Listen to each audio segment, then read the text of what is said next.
We have all seen those headlines.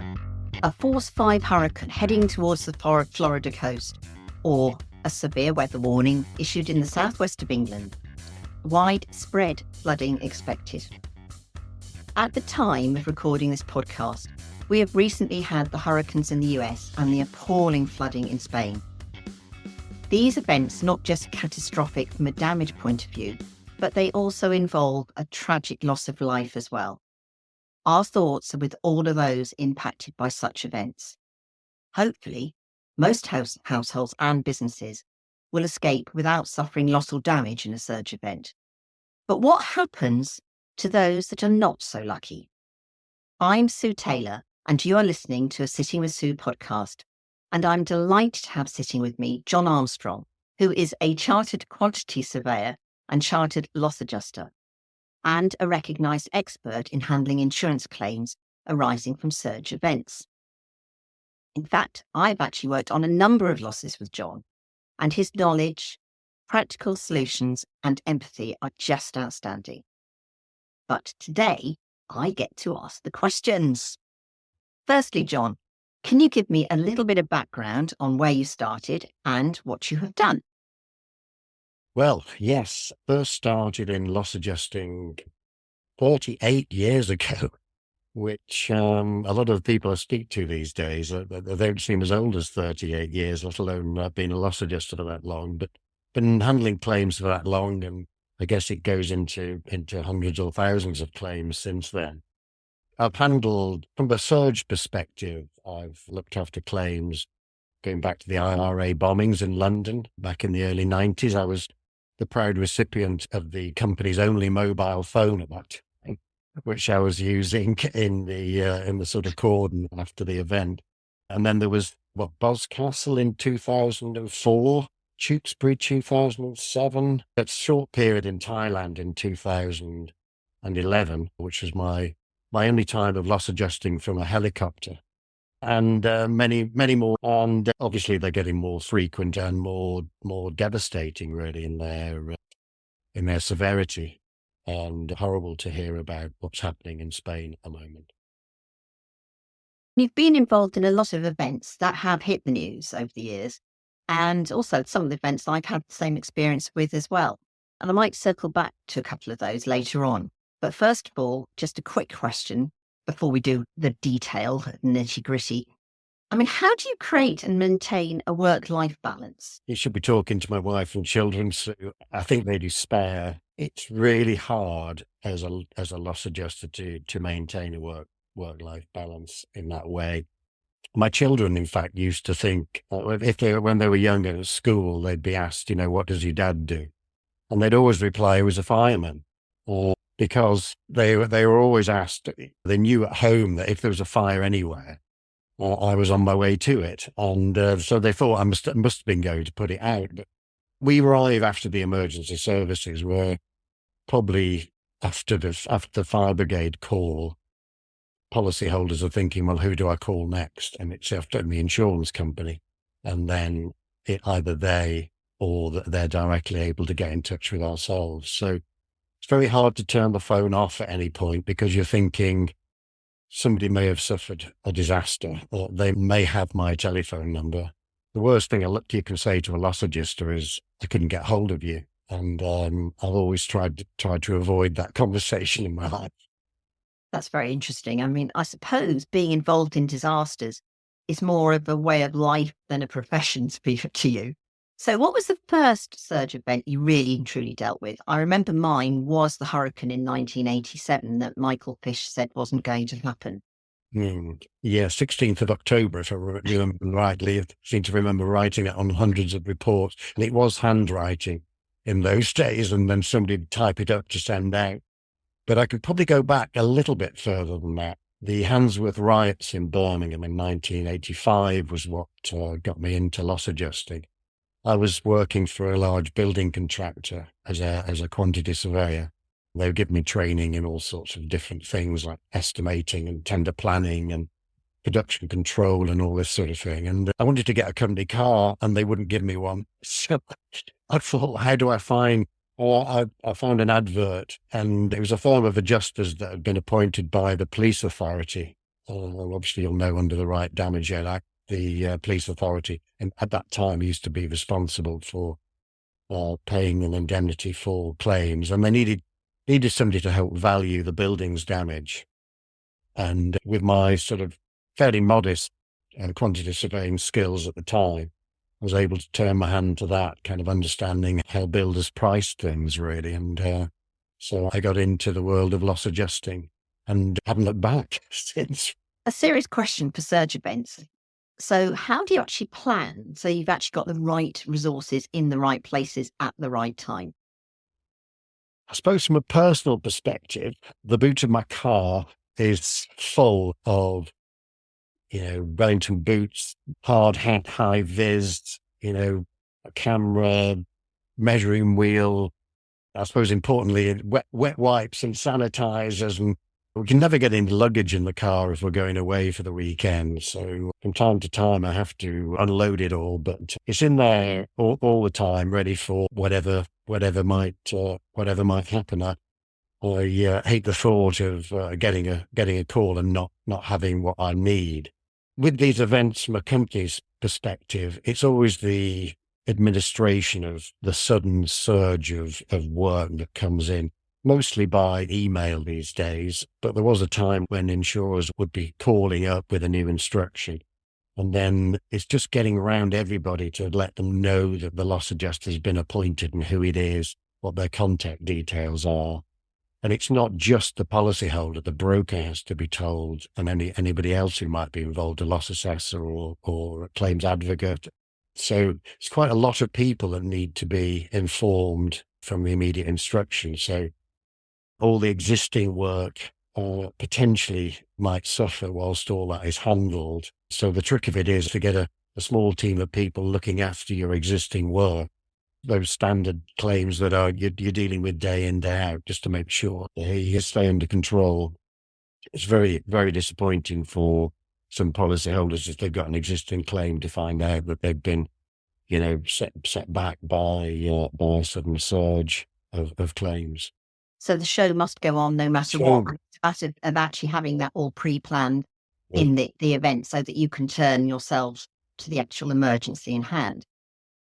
So what do you do if the whole area is flooded, for example? I mean, do you put an inflatable dinghy in the back of your boot as well, or what do you do? No rooms. But I mean, I suppose we've got to be careful as loss adjusters where there's the emergency services are there, putting their own lives at risk to save others. And what we do is come along with an insurance policy, which was providing money for people really to help fix things afterwards. And we can't do anything really until the flood water has receded. And obviously we can help to make sure everybody's safe and that they've got accommodation, and reassurance is such a big part of what I do. Having conversations, sometimes with quite big businesses, they can be paralyzed by the fact it's an insurance claim, and they think, well, I better not do anything because I might prejudice the claim. So they'll just wait until they get a call back from the insurer or a loss adjuster before they're actually taking any action. And that phone call with a calm person is the key to it, really, is just giving them the license to get on and do sort of very sensible things to mitigate the loss at the end of the day. And it's all about reassurance again. I mean, I know that you speak in a very reassuring manner. I assume that therefore, if the property is no longer usable, you give them some very sensible advice as to what to do. I mean, what sort of thing might you be saying to them? In flood events, we can usually assume that the property is going to be out of action for some considerable time. Floods will generally wash out the drains, so there'll be foul water in the properties. There'll be cleaning, there'll be sanitization, there'll be stripping out, and that is all going to take some time to bring about. For businesses, you can be looking for alternative accommodation, as you might for a sort of household. But often with factories and the like, they've got that specialist services, they'll have high voltage supplies. specialist drainage with interceptors and that sort of thing. They're not easy to suddenly find an alternative premises that way. So the main thing is that they will seek to accelerate the works to remediate their existing property. So there'll be a lot of pressure on to get contractors in to do the necessary works and try and have their production working in parallel with those repairs. Obviously, once the property's clean again, it's just the fact that it's damp often, and it's just getting that drying started. Which, if you're, say, baking biscuits, and you create a lot of heat within your processes, it's quite an easy thing to do. But, you might have other things like freezers and cold with the opposite. I mean, obviously, one of the things that is used is dehumidifiers. But I mean, what do you do if everybody is trying to dry out their premises? Where do you get all the dehumidifiers from? It has been a problem. A lot of the firms, this is the disaster recovery firms, do run out of stock very quickly. There is a lot to be done before the dehumidifiers get installed. So there's the stripping out of things and getting back to the bare bones of the skeleton of the structure to, take out those wet and contaminated components. I've been into some properties where, dehumidifiers are happily working away, but they're actually drying things that are going to be taken out anyway. So just having that sort of knowledge to give the best advice about what needs to be stripped out. And sometimes that involves some consultants to look at those particular things, particularly with historic structures and that sort of thing, is what things need to come out, as you want to try and restore as much as you possibly can in that type of building. I think being imaginative as well in thinking, well, okay, the disaster recovery companies haven't got a stock of dehumidifiers. And I know a lot of contractors will hold stocks of dehumidifiers, so ringing around and finding out who's got them. Even bringing them in from Europe, other parts of Europe is something that will happen these days. Getting your job of work booked in with the disaster recovery company. You may have to wait a little bit, but in the meantime, you can be getting the stripping out done, get the heating on, the windows open, and lots of air movement going on. Sometimes, you can do an awful lot to dry the place out, even without seeing a dehumidifier. Yeah. I mean, if you're running into a spell of warm weather, then opening all the windows can have as much an effect as actually using dehumidifiers. Yeah. So part of what you're saying is, if at all possible, do some reserving of resources. If you know something's coming up, maybe reserve resources in Europe so that they can be shipped over. Yeah.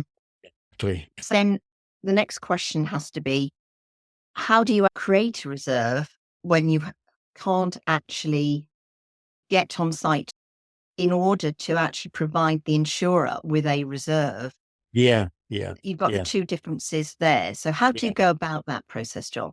So the reserve, just for people who might be confused, is a cost estimate that we give to an insurer. On day one of the claim, we try and advise the insurer what their financial exposure will be. And that's across many heads of claim, which building and machinery, stock, and the magic of the business interruption are subject close to your heart, Sue. My expertise mainly around the buildings. And I don't stray into business interruption, but get told off on a regular basis. So, the resolve, I guess it comes from experience. So having been involved in lots of events, you get a feel for the period of time that it's going to be involved in remediating the problem, and then, getting the business back in to the premises again. We can use square meter rates for estimating buildings. Well, flippantly talked about loss adjusting from a helicopter in Thailand. What we did there was just try and establish the depth of the water, and using that, we thought we then put some models together about what percentage of the sum insured might be impacted by flood damage. So having, kind of 600 of the same type of location, as was the case with Thailand, you can get a model working about the cost exposure you're likely to incur.